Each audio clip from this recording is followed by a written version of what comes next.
Take two. Welcome to the Average Joe Strongman Show Special Edition.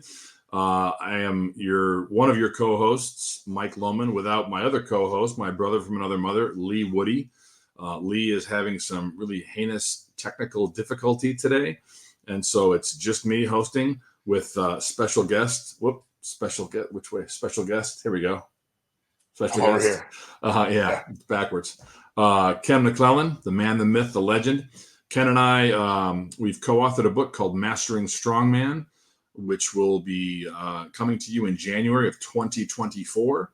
And Ken, let's talk to everybody about what the book is about and why we wrote it. Why did we decide to write this thing? Well, to be honest with you, so as I got into strongman late. We talked about this before. And, in my late 30s, I got into strongman, and all the coaches, everybody that I worked with initially tried to train me like I was 20-some years old. And as I went along, I got injured a couple times. And then we talk about this in the book. And during my last injury, where I was laid up for about 3.5, 4 months, at least, I spent a lot of time like talking to people and learning. And basically what it comes down to is there's nothing out there about training masters, about training older athletes. And regardless of how much we want to feel like we're still 16 or 20, we're not. We're old as fuck. And we need to make sure that we train in a way that's different. And I wanted to write a book about the differences in training masters athletes, training as a masters versus training as, a 20-something or an early 30-something. Yeah, there are a number of books out there about strongman and strongman training, but there is not one specific to training masters. So this will be the first one, at least in my knowledge, my experience, that addresses that. Yeah, and I think it's a hole in the market. If you look at how fast like strongman is growing, my first Masters Nationals 8 years ago, there was, 13 of us, right? And now, OSG has 30-some people. There's how many people in the Masters class, the USS Nationals? Like, obviously people are realizing you can still lift and still be strong in your, 40s and 50s. But you can't train. A lot of them don't realize you can't train the way you did when you were 20 and 30, not hope to stay healthy and see results. And so we needed to put something out. And that's something too, I think, we've talked about is you get a lot of athletes coming out of the open divisions, right? They're 37, 38, 39, and they're chomping at the bit to hit 40 and become a master's athlete because, the weights get relatively a little bit lighter. But here's the thing. You can't keep your foot on the gas and train the same way you've been training as a 37, 38, 39-year-old when you're 47, 48, 49. I think when you're 40, you just turned 40, maybe 41. Okay. But eventually you're going to hit that wall. You're going to hit that place in your mid to late 40s where if you're not adapting and adjusting your training and focusing on your recovery as much as you are your training, you're asking for it, right? Well, and the other thing is, I think, and this we talk about it, there's a whole chapter about it in the book, as but there's things that when we were younger, mobility, elasticity of joints, overall health as an athlete, you didn't have to address, like I remember when I was 20, I'd walk into the weight room hungover from the night before, dehydrated. I'd shake my legs a couple times, shake my arms out, and climb under 400 pounds on a squat bar for the first set, right? And we were fine. You're 20, you're bulletproof, right? And then the thought of doing that now literally makes my butthole pucker. Like, oh my God, like no warm up? Like, oh yeah, let's calm down, Turbo. Yeah. And we discussed like the different ways you need to approach training as a whole, quality over quantity, addressing mobility issues, addressing, how do you compensate for old injuries? How do you work around them? Like these are all things we talk about in the book with the idea that you need to approach training. You can still train hard and you can still train effectively. Yeah. You just have to do it differently. You just have to approach it differently than you did 20 years ago. And some people don't want to let that go. I was actually watching Moneyball last night, and there's this great line where he's like, eventually someone tells you you can't play the children's game anymore, whether that happens when you're 18, 20, whatever. Well, eventually you can't train like a young adult anymore. Yeah. Period. Right. Yeah. Obviously we can train well into our 80s and 90s if we do it right. but you can't train like an 18-year-old asshole when you're 40, right? Yeah, but you also don't see a lot of 80 and 90-year-old strongmen. You see some 50-year-olds, a lot more 50-year-olds now, but I don't know there's too many 60 or 70-year-olds, right? Eventually, Father Time always wins. Well, unless you're Mark Felix, that guy will still be deadlifting 800 pounds when he's 75 years old. And right. But other than him, the rest of us, I mean, you can still work out. What I meant by train, like you can still train into your 80s and 90s as long as you approach it appropriately. Yep. Right. Same idea. And that's what we're trying to address in the book is you just don't have to stop training because you're old, right? You just have to change your approach to it. Well, it's the old saying that you don't stop moving because you get old. You get old because you stop moving, right? Exactly. And it's funny you bring up Mark Felix. I was talking with somebody the other day about the fact that he got into strongman later, right? Late in the game as a 36 or 37-year-old, strength athlete. And I think, what I understand is he's always been someone who's trained, I'll say, more like a master's athlete right from the beginning. And what I mean by that is, one of the big takeaways from the book that I hope people get from it is you need to focus on your recovery as much as you do on your training. Recover, train hard, recover harder. Yeah. I tell my clients all the time, you're in the gym, 2 hours, 3 to 4 days a week. That's, 8 hours a week. But there's 22 more hours in those days and 24 hours of the days off that are just as important to your progress as those 2 hours you spent in the gym. Yeah. Right. Like those, are you eating enough, sleeping, stretching, walking, staying active, being mobile, and I think as a master's athlete, especially, you have to be more cognizant. You can't just go do a heavy deadlift session and then plant your fat ass on the couch and watch Netflix, right? Not if you're going to have, you can, but you're not going to see as much results as if you are proactive about, going for a walk the next day, doing things to loosen up and mobilize your joints and keeping them healthy. And that's stuff we address in the book. Yeah. Try to lay out a blueprint for what works for you, like how to figure out what's going to work for you, how to address what's going to work for you. And I think that's a valuable tool. I think one thing too that I want to be real clear with everybody who sees this or who reads anything in our social posts about the book, we're not giving anybody a program.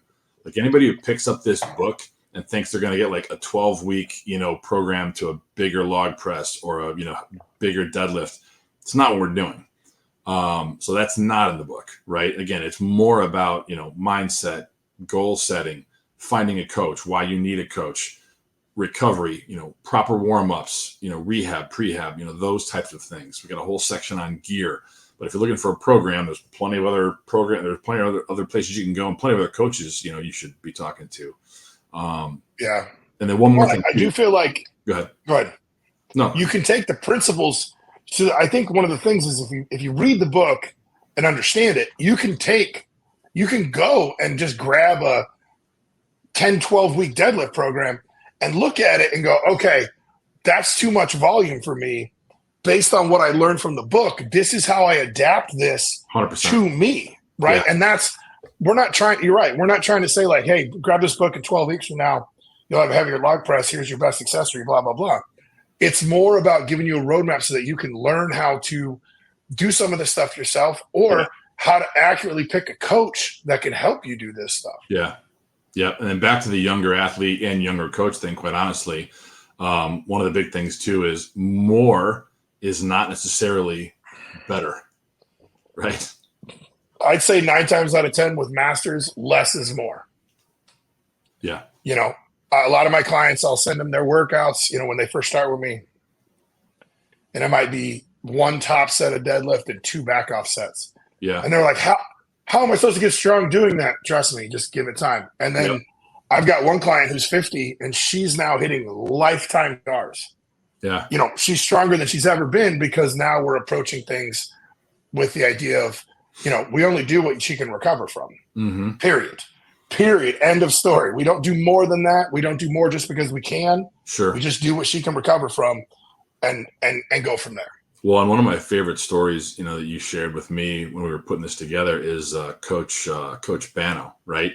And how when you were in high school, you'd watch this guy go in, he would do his, heavy set of whatever, couple accessories, and leave. And then you guys are doing like just all kinds of volume, and you're like, Coach, what the hell? Like, why? Right? Let's talk about that. Explain for people like what the difference is. So, I do believe the further you get along as a lifter, accessories become less and less about driving. I mean, they are about driving lifts, but they're less about driving lifts than more about staying healthy, right? So most of the accessory work that I do for my clients is to keep your shoulders healthy, to keep your, like your hips healthy, your knees balanced. And the majority of your bang for your buck that, the bang for your buck that you're going to get for progress is from your big lifts, right? And the rest of the stuff comes, that's the sprinkles, right?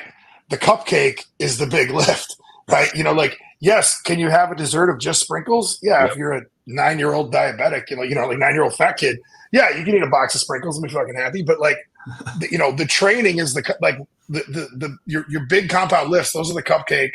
Your main accessory, that's the frosting. All the rest of that shit's sprinkles and the little candle on top that make it look pretty. Yeah. And I think most of us as masters athletes have been doing this long enough that we could call ourselves advanced lifters, right? And the further you are along in lifting, the less work you actually need to do in terms of volume, in my belief. Yep. Because, when you're 18 and just getting into lifting, you can do 6 to 7 heavy triples at 80 to 90%, right? And recover from them. Yeah. But that's partially because you're not recruiting the type of muscle fiber you are after you've been training for extended periods of time. And so those of us that have been doing this for a long time, like I do a heavy, like a balls heavy triple on deadlift, just one heavy triple. Like I'm pretty smoked. Yeah. I do two and I'm like, whoo, throwing the towel like I'm ready to go, right? Yeah. Like, yeah. But that's because my heavy triples are different than a kid who's been training for 2 years. Right. I mean, I've been training nonstop for, I think 35 years. Yeah. Right? Like 35 years straight of training. Like, yeah, I recruit a lot. And so that's going to tire me out more. Those 2 triples are going to take a lot more out of me. And so then your accessory work is, yes, it's still about driving up your deadlift, but it's as much about being healthy. Yeah. And we talk about like the stoplight protocol in the book. Yeah. It's one of the things in the book. I've had clients, and just a brief synopsis, it's the idea that, you have red, yellow, and green. Red are days when you're short on time or you're short on recovery. You just do the main bang for your buck stuff. Yellow light, that's like a caution, but you're feeling a little better. And that's literally just the main accessories, like your 2 main, drivers. And then green, you feel great. You have a lot of time. You can do all the accessories, all the sprinkles, so to speak. Yeah. And, I've had clients make great progress on this program, mainly just doing the prime lifts, the big compound lifts. And I was shocked initially when that was happening. I was kind of like, this is going to be a rough phase. Like, we just want to get through it and maintain. And the phase comes around, some people are hitting PRs. And I'm like, wait a minute. Like all this other bullshit at the end that I've spent so much time programming, like that's not necessarily necessary. Yeah. Wow. Granted, it is necessary in the long term to keep your shoulders healthy, keep your elbows healthy, keep your joints healthy, maintain balance amongst your body. That being said, if you're training for a contest, you're training for something, bang for your buck is where it's at. Yeah. Right? So you and I talked about 5x10 as an example, right? 5x10. Oh God. 5x10 for say a 25 or 30-year-old versus 5x10 for me, right? Yeah. So at 54 years old, I do 5x10. I'm not doing 5x10 at like 80%, right? I mean, I had my hip replaced, several months ago, and I finally got back to where I was doing 5x10, but dude, it was light, right? Like, 30, 40, 45%, of 1 rep max. But if you're younger, if you're 25, 30, well, then you can push 5x10 at a heavier weight. So talk about that. Yeah. It's, it's that the term, I first heard the term when I was reading like RP strength. They talk about MRV, maximum recoverable volume. Yeah. And I feel like the older you get, the smaller that is. Yeah. Right. In terms of the volume you can recover from. But can we get through it? Of course. Like, we can gut through it. Like, we're tough. We're, shit, like, these kids don't understand what it feels like to get out of bed when you're 45 after, 46, 47, 48 after an event day. Like, they don't fucking get it. Like, I've worn socks or flip-flops in the middle of a fucking blizzard because tying my shoes was like, I'd rather get frostbite on my toe than fucking tie my shoes today, right? But that being said, like, we can do it, but we fucking shouldn't. Right. Because if you do a 5x10, like, you can gut through that. You can, dig deep and go to the well, but it's going to fuck you for 7 to 10 days. Yeah. And that's not good long term. Right. And so, that's a big takeaway that we're trying to give in the book is a lot of these programs, like the thought of doing GVT, like German volume training right now. Or Juggernaut. God, fuck that. That would absolutely crush me. And, that's, I think one of the biggest problems I see when I train people is, especially these masters guys. I train quite a few masters now. And it's been this, it's dogma, right? The idea that they have to do this kind of volume to see gains because that's what 20-year-olds do. Right. And the whole point of the book is to shake up the dogma associated with training because there's not enough stuff out there about training masters. Like, I could go right now and pull out my phone and bring up 27 TikTok reels and bullshit of here's how you improve your log press for a 20-year-old. Here's how to improve your log press for a 30-year-old. Your deadlift, whatever. But if you look at the volume on those programs, they're huge. But for 20-year-old, it's recoverable, right? Yep. Like, for a kid that's like got great joints and no major injuries, and like, they can blast through that. But guys our age, that'd cripple us. So again, this is repeated throughout the book. I'll say it again here for those in the back row. Train hard, recover harder. Like, recover as hard as you train. That's got to be the priority, right? If you want to stay injured, you can stay in the game a little bit longer. Work smarter, not harder. Correct. So I think that's a good overview, good taste for everybody of what the book is about, what you're going to find in here. We're going to be back with some additional episodes talking about different pieces, but that's hopefully, gives you a good idea. And we thank everybody who's already pre-ordered a copy. Again, this should be out in January, so stay tuned for updates. Signing off. Peace out.